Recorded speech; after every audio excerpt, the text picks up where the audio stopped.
वक्रतुंड महाकाय कोटिसूर्य संप्रभा निर्विघ्नं कुरु मे देव सर्वकार्येषु सर्वदा।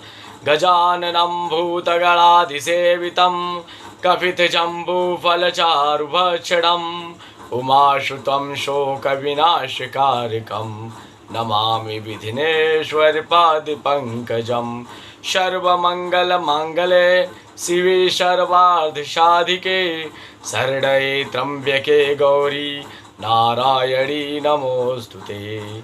गुरु ब्रह्मा गुरु विष्णु गुरुदेवो महेश्वरः गुरु साक्षात् परम ब्रह्मा तस्मै श्री गुरुवे नमः।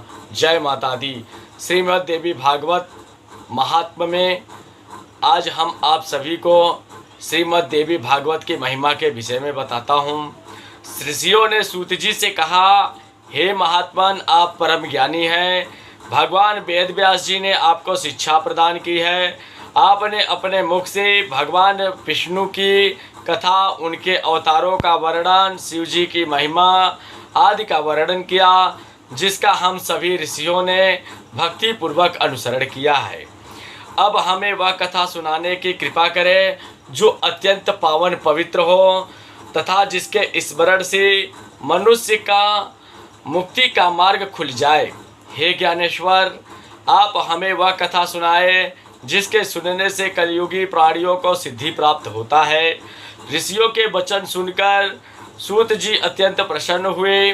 तत्पश्चात गंभीर वाणी का उच्चारण करते हुए बोले, हे ऋषियों, तुमने बहुत उत्तम बात पूछी है। अतः मैं समस्त शास्त्रों का जो सार स्वरूप है, जिसके सुनने से संसारिक जीवों का कल्याण होता है, वह कथा सुनाता हूँ। हे ऋषियों, वेद व्यास जी भगवान श्री हरि विष्णु के अंश से उत्पन्न पराशर ऋषि जी के पुत्र हैं। देवी सत्यवती उनकी माता है। श्री व्यास जी ने वेदों को 4 भागों में विभाजित करके अपने शिष्यों को शिक्षा प्रदान की। 18 पुराणों की रचना करके मुझे शिक्षा दी।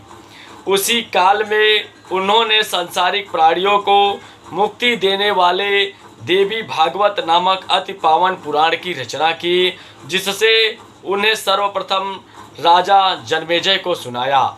सूत जी ने कहा, हे ऋषियों, पूर्व काल में राजा जन्मेजय के पिता महाराज परीक्षित को तक्षक सर्प ने डस लिया, जिससे उनका प्राणांत हो गया। उनके दुर्गति निवारण हेतु जन्मेजय ने श्रीमद् देवी भागवत की कथा वेद व्यास जी के मुख से सुनी।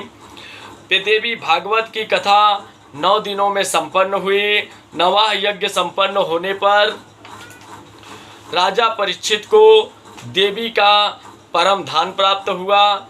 हे ऋषियों, जो प्राणी या मनुष्य भक्ति एवं आदर पूर्वक देवी भागवत की कथा सुनता है, करता है, उसे किसी प्रकार का भय नहीं होता, बल्कि वह भय मुक्त होकर रिद्धि सिद्धि को प्राप्त करता है। कलयुग में मनुष्य धर्महीन और आचारहीन होने लगे हैं, जिससे वह अल्प आयु और दरिद्रता घेरने के कारण अत्यधिक कष्ट भोगते हैं। उन मनुष्यों के कल्याण के लिए वेद व्यास जी ने इस अमृत रस युक्त देवी भागवत की रचना की। देवी भागवत की कथा सुनने के लिए कोई दिन या माह निर्धारित नहीं है, इसको किसी भी समय सुना जा सकता है, किंतु नवरात्रों के दिनों में सुनने से मनुष्य को विशेष फल प्राप्त होता है, इसलिए इसे नवाह यज्ञ कहते हैं। कठोर तप, यज्ञ, दान आदि करने से जो पुण्य फल प्राप्त नहीं होता, वह नवाह यज्ञ करने से प्राप्त हो जाता है। देवी की कृपा से पापी, मूर्ख, धूर्त, चोर, नास्तिक आदि नवाह यज्ञ करके पाप से मुक्त हो जाते हैं तथा पूर्ण फल को प्राप्त करते हैं।